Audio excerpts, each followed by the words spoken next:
Good morning. രാവിലെ തന്നെ എണ്ണ പൊട്ടിച്ചൊഴിച്ച് തുടങ്ങാമെന്ന് വിചാരിച്ചു കേട്ടോ. ഇതേപോലെ കുറേ ടൈം എടുക്കും ഇതിൻ്റെ അകത്തേക്ക് മുഴുവനായിട്ടായി തീരാൻ വേണ്ടിയിട്ട്. എന്നാൽ പിന്നെ ഈ കവർ ഇതിൻ്റെ അകത്ത് തന്നെ വെച്ചൊരു സൈഡിലോട്ട് മാറ്റി വെച്ചാൽ പോരെ. നമുക്ക് നമ്മുടെ പണികളൊക്കെ കഴിഞ്ഞിട്ട് എടുത്ത് നോക്കാം. തട്ടിച്ചരിക്കാതിരുന്നാൽ മാത്രം മതി. ഓക്കെ, അപ്പോൾ കുറച്ച് പാത്രങ്ങളൊക്കെ ഉണ്ടായിരുന്നു, അതൊക്കെ നമുക്ക് എടുത്ത് സിങ്കിലോട്ട് ഇട്ടിട്ട് കഴുകാനായിട്ട് മാറ്റി വെക്കാം. രാത്രി അവിടെ ഇവിടെയൊക്കെ വാരി വലിച്ചിട്ട കവറും കാര്യങ്ങളൊക്കെ ഉണ്ട്, അതൊക്കെ ഒന്ന് എടുത്ത് വെക്കാം കേട്ടോ. സത്യത്തിൽ സമയം ഒരു 9:30 മണിയൊക്കെ ആയി. രാവിലെ അന്നമ്മയ്ക്ക് പരീക്ഷയായിരുന്നു പള്ളിയിൽ. അപ്പം രാവിലത്തെ പരിപാടി കുറച്ച് ഫുഡ് ഉണ്ടാക്കൽ അതൊക്കെ ഞാൻ രാവിലെ തീർത്തു. അവർക്ക് ഫുഡൊക്കെ കൊടുത്തിട്ടുണ്ടായിരുന്നു. ഇപ്പം എനിക്ക് ഫുഡ് ഉണ്ടാക്കാൻ വേണ്ടിയിട്ട് വന്നതാണേ. രാവിലെ കുറച്ച് വീഡിയോസും കാര്യങ്ങളും ഫോട്ടോസും ഒക്കെ എടുക്കാനുണ്ടായിരുന്നു.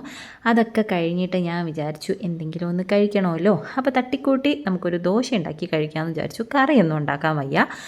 അതുകൊണ്ട് ഇന്നൊരു സ്പെഷ്യൽ ദോശയാണ്, വെറും ദോശയാണ് ഗൈസ്. ഇതേപോലെ മാവൊന്ന് ഫ്രിഡ്ജിൽ നിന്ന് എടുത്ത് ഇങ്ങനെ കലക്കാം. പണ്ട് ഉമ്മച്ചി അരിയാട്ടി വെക്കുമ്പോഴത്തേക്കും ഇതേപോലെ വന്നിട്ട് മാവ് ഇങ്ങനെ ഇട്ട് ഇളക്കുമായിരുന്നു കേട്ടോ. കരണ്ടിയിൽ കോരിയിട്ട് ഇങ്ങനെ കോരി ആറ്റാന്ന് പറയും ഉമ്മച്ചി. അപ്പോൾ പറയും അങ്ങനെ ചെയ്യാൻ പാടില്ല, ദോശ നന്നായിട്ട് വരത്തില്ല എന്ന്. ഇപ്പോൾ പിള്ളേരാരെങ്കിലും വന്ന് ഇതേപോലെ മാവിൽ തൊട്ടാൽ സെയിം ഡയലോഗ് ഞാനും പറയൂ കേട്ടോ. ഓരോരോ അവസ്ഥകളെ അന്നും എൻ്റെ അടുത്ത് പറഞ്ഞപ്പോൾ എനിക്ക് വിഷമം വന്നു. പക്ഷേ ഇപ്പം ഞാൻ പറയുമ്പോൾ പിള്ളേർക്ക് വിഷമം വരുമില്ലെന്ന് ഞാൻ ചിന്തിക്കാറില്ല. അതെന്താ അങ്ങനെ ഗൈസ്? അങ്ങനെ ആയിരിക്കൂലേ. ഓക്കെ, എന്തായാലും ദോശ ഉണ്ടാക്കാം. ഞാനിവിടെ സവാള ഉള്ളി എടുത്തിട്ടാണ് കേട്ടോ ദോശക്കല്ലിൽ എണ്ണ പുരട്ടുന്നത്. നല്ല രീതിക്ക് ഇളകി വരാൻ അത് ഹെൽപ്പ് ചെയ്യും. പിന്നെ എനിക്കിങ്ങനെ നൈസ് ദോശ ഉണ്ടാക്കി കഴിക്കാൻ ഇഷ്ടമാണ് കേട്ടോ. എന്നാൽ പിന്നെ കറികളൊന്നും ഇല്ലല്ലോ, അതുകൊണ്ട് നമുക്കൊന്ന് നെയ്യ് പുരട്ടിയിട്ട് ദോശ ഉണ്ടാക്കി കഴിക്കാമെന്ന് വിചാരിച്ചു. എനിക്കിതേപോലെ നെയ്യ് ഒഴിച്ച് പ്ലെയിൻ ദോശ ഉണ്ടാക്കി അതിൻ്റെ അകത്ത് കുറച്ച് പഞ്ചസാര വിതറിയിട്ട് മടക്കി കഴിക്കാൻ വേണ്ടി ഇഷ്ടമാണ് കേട്ടോ.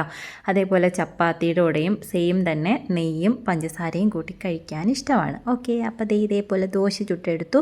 ഇനി ഇത് ഞാൻ കഴിക്കട്ടെ. എന്നിട്ട് പ്രധാനപ്പെട്ടൊരു സംഭവം ചെയ്ത് തീർക്കാനായിട്ടുണ്ട് കേട്ടോ. നമ്മൾ പുതുതായിട്ട് ജ്വല്ലറിയുടെ ബിസിനസ്സും കൂടി സ്റ്റാർട്ട് ചെയ്തിട്ടുണ്ട്. അതിൻ്റെ കുറച്ച് ഫോട്ടോസും വീഡിയോസും ഒക്കെ എടുക്കാനായിട്ടുണ്ട് കേട്ടോ. അപ്പോൾ നിങ്ങൾക്ക് ആർക്കെങ്കിലും ഇങ്ങനെയുള്ള പ്രൊഡക്റ്റുകൾ വേണമെന്നുണ്ടെങ്കിൽ ഹന്നത്ത് ഫാഷൻ ടെക് ചാനലൊന്ന് സബ്സ്ക്രൈബ് ചെയ്ത് വെച്ചോ, അല്ലെങ്കിൽ ഇൻസ്റ്റാ പേജ് ഫോളോ ചെയ്താലും മതി കേട്ടോ.